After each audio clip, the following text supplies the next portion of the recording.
Today's top stories now. Here's the ITV News.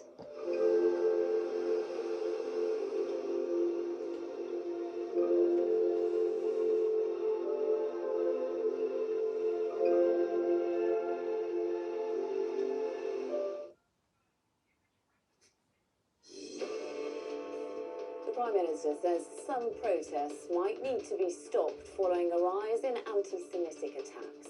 Sir Keir Starmer claims the marches have a cumulative effect on the Jewish community, but he'd prefer tougher controls on the language protesters use. Where people are chanting, globalise the intifada, you do have to stop and ask yourself, why am I not calling this out? Also tonight, more than a dozen dead in Lebanon as the ceasefire with Israel falters. We are there as the King wraps up his tour across the Atlantic. As they travel home from Bermuda, they will be quietly pleased that they did manage to improve UK-US relations. We'll find out!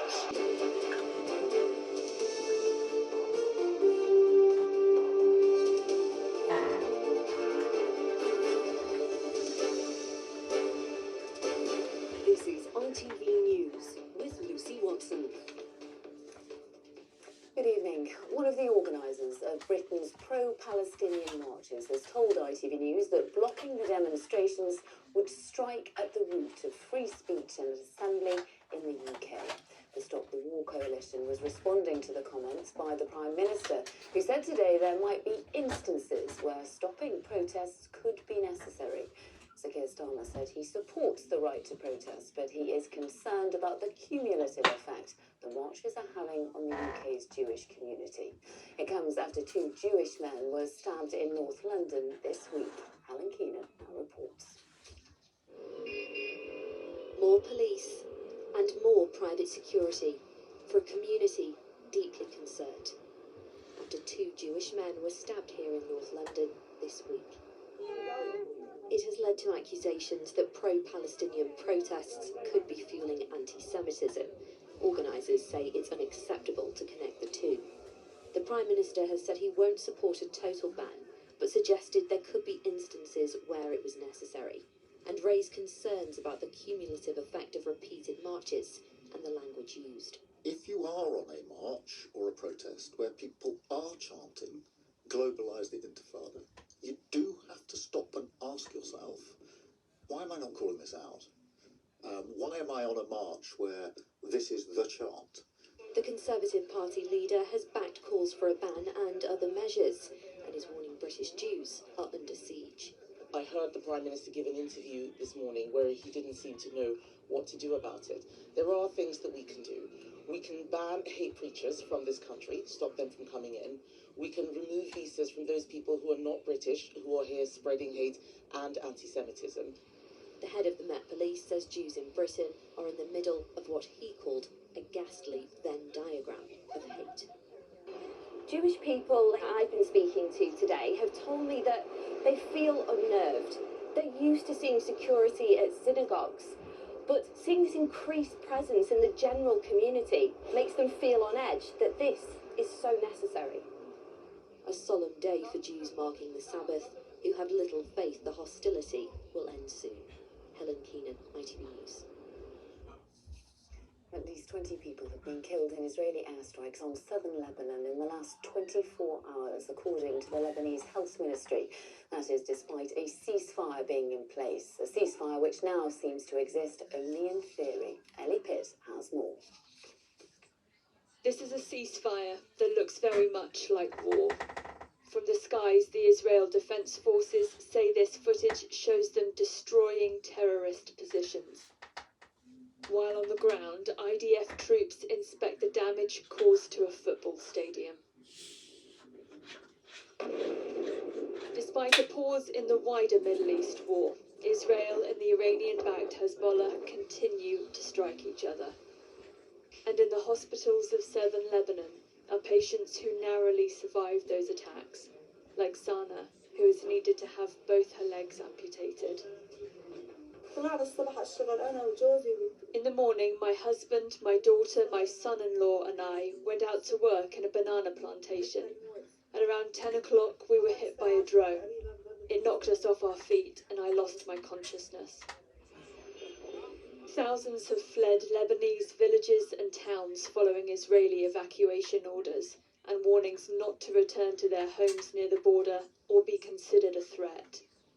The United States and Iran are still debating their demands for peace, but if their ceasefire has been called fragile, in Lebanon it is non-existent. Ellie Pitt, ITV News. Comedian Peter Kay was back on stage in Birmingham tonight after a bomb hoax disrupted last night's show. 15,000 people had to be evacuated from the Utilitas Stadium yesterday. West Midlands Police have tonight charged 19-year-old Omar Majid from Birmingham with false communications relating to a bomb hoax. The King is returning home tonight after finishing off his trip to America with a visit to Bermuda. Charles received a warm welcome in the British Overseas Territory, where the pace, perhaps inevitably, seemed a bit more relaxed than it was in Washington. Here's our royal editor, Chris Shipp.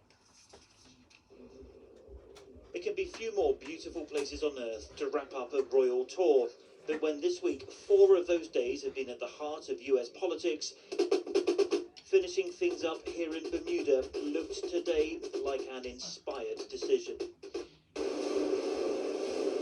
The job was to see the work of Bermuda's Coast Guard in charge of the island's borders, although, as a British Overseas Territory, it is the British military ultimately responsible for the island's defence.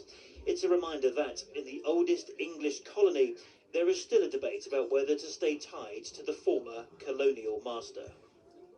People still want that link with the UK that has been going now, since 1609? That's a very controversial question. Some do, some don't. There are pros and cons.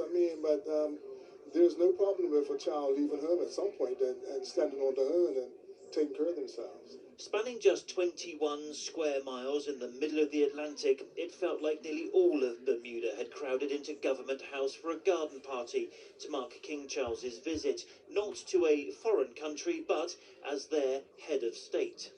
I need hardly say that Bermuda, like all the overseas territories, is a most cherished and important member of the British family.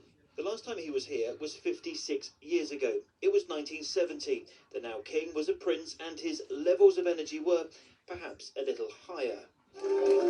He has now made his first visit to Bermuda as monarch, but just as in other countries with colonial ties, there's no guarantee things will stay as they are.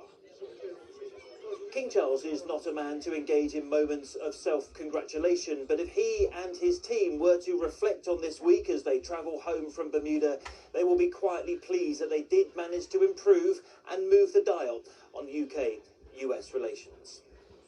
Chris Shipp, ITV News, Bermuda. In sport, Ipswich Town are celebrating promotion back to the Premier League tonight. The Tractor Boys clinched automatic promotion thanks to a 3-0 win over Queen's Park Rangers on the final day of the season. And in the 2-horse race for the Premier League title, it's been a good evening for Arsenal. The Gunners moved 6 points clear of title rivals Manchester City after a 3-0 win over Fulham. Chris Scudder was watching. The last time Arsenal won the title, Bukayo Saka was a 2-year-old toddler, but his return to fitness and form was less baby steps, more a giant stride towards ending the Gunners getting going. Gyökeres returned the favour with the assist, and Saka was ruthless in front of goal. Arsenal had 3 by the break, Gyökeres hitting form at the right time and adding to his army of young fans. Still, in what could well come down to a... And that is it from us, the weather forecast.